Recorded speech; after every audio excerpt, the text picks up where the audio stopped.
what we look for really, I think the number one thing is where we feel like we have very good local relationships, and in a jurisdiction where we feel there is a commitment by the government to encouraging resource investment and development.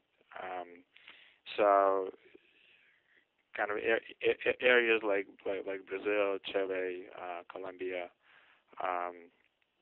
there's something that's a natural fit, just given the policy of those governments and the fact they've created a very hospitable environment for mining. I think it's understood by everyone that governments are going to get a higher share of the pie going forward, irrespective of where you are. Just look at Australia with the latest mining tax. But it's a question of having a regime that's committed and getting some predictability for investors going forward. I think when you see things like what's happening in Indonesia or what Argentina just did with Repsol, I think those things make you very scary. So what you generally look for are situations where you feel like the government is not going to do a 180 on you. And a lot of that is driven just by knowing the people personally, from the mining ministers, the politicians, and other people that have been operating in the country for a while, and that's essentially how we look at it. It's getting harder to find to find places to put money, but that's the whole point of investing.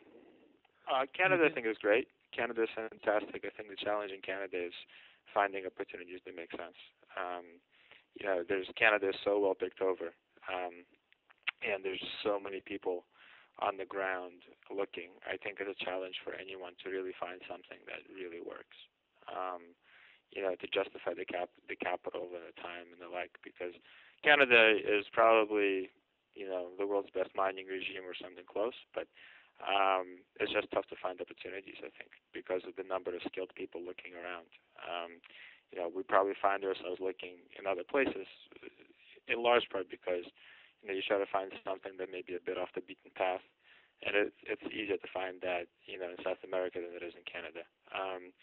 U.S. Out of the question.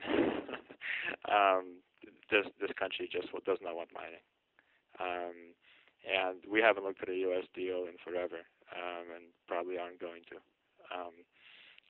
It's very, very difficult. I mean, we actually just saw something which could be interesting because has a very, very strong management team in the asset, and they got permitted, and the asset looks like it has potential, but it really is an exception to the rule, I think, in every way. I mean, U.S. is just an extraordinarily difficult place.